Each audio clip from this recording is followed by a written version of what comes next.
दोस्तों, बेटियां घर की लाडली होती हैं, माँ बाप की जान होती हैं, घर की शान होती हैं।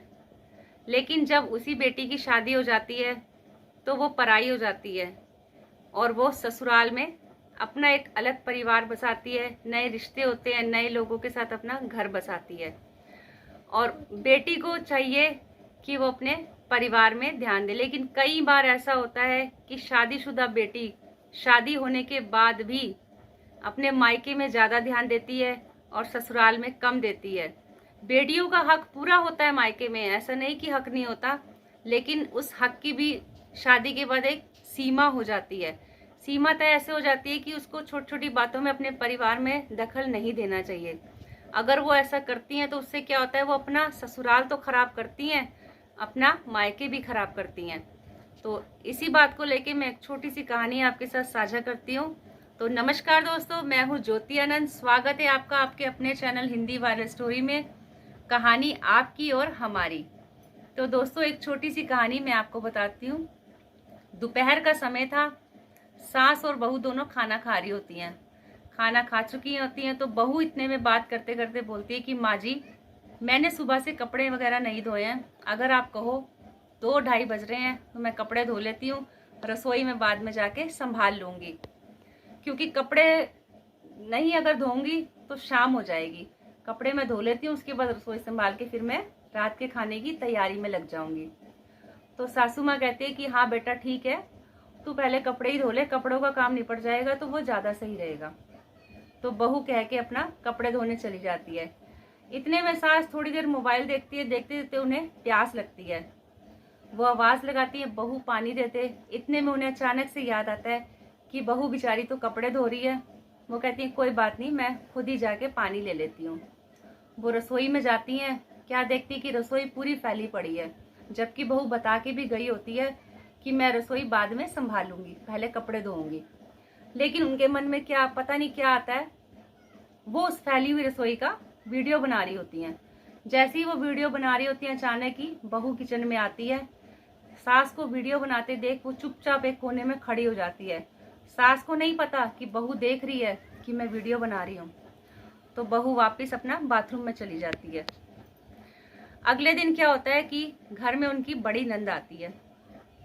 नंद आती है, भाभी से हालचाल लेती है। तो भाभी पूछती है कि दीदी, आप मुझसे घुमा फिरा के बातें क्यों पूछ रहे हो? आपको मेरा हालचाल तो सब बता ही देती है मम्मी। दिन में 10 बार आप फोन करते हो, 10 बार वो फोन करती हैं। हमारे घर में क्या सब्जी बनी है, क्या कपड़े पहने हैं, मैंने कितनी रोटी खाई है, नहीं खाई, क्या क्या होता है, हमारी हर एक बात का आपको खबर मिली जाती है। तो नंद को गुस्सा आ जाता है। वो कहती है भाभी, तुम कैसे बात कर रही हो? तो भाभी बोलती है दीदी, मैंने क्या गलत बोला है? तो वो अपनी सास से बोलती है माँ जी, आपने दीदी को बाथरूम का वीडियो बना के नहीं भेजा?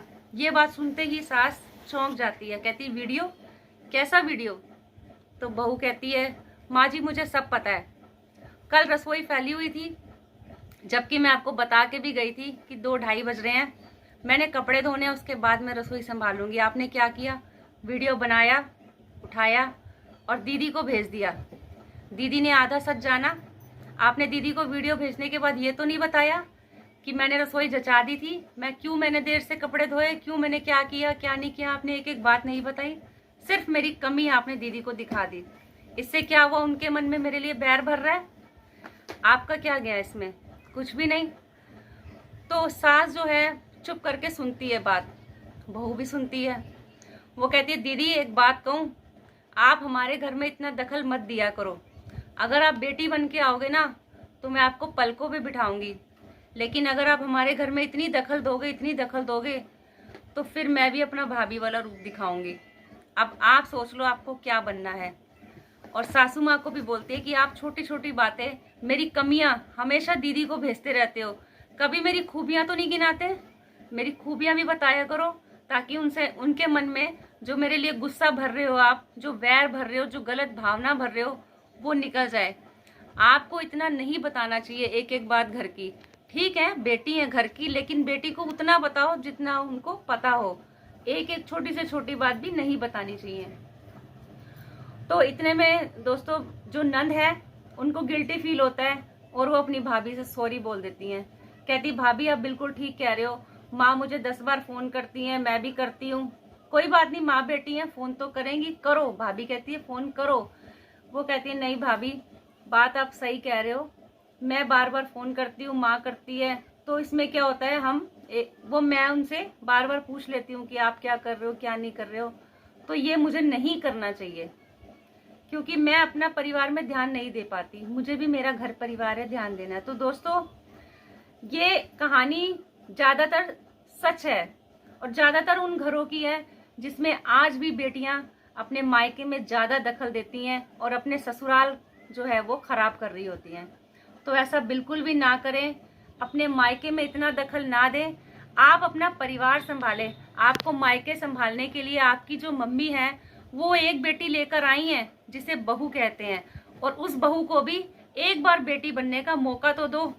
वो हो सकता है वो सब कुछ अच्छे से अच्छे संभाल ले, लेकिन जब तक आप दखल दोगे ना, तो वो जो बहू है वो बहू ही रहेगी, बेटी नहीं बन पाएगी। तो इसलिए अगर आपको भी चाहते हैं कि आपका मायका अच्छा बना रहे, तो आप सबसे पहले अपने ससुराल में ध्यान दें, और जो बहू आई है, भाभी आई है, उसे भी वहाँ पे बेटी बनने का मौका दें। तो दोस्तों, उम्मीद है आपको आज की कहानी पसंद आई होगी। ये छोटी सी कहानी है। अगर आप भी इस बारे में कुछ कहना चाहते हैं तो कमेंट बॉक्स में ज़रूर कमेंट कीजिएगा, मुझे आपके कमेंट्स का इंतज़ार रहेगा। तो मिलते हैं इसी तरह की एक कहानी में। तो नमस्कार दोस्तों, मुझे इजाज़त दीजिए।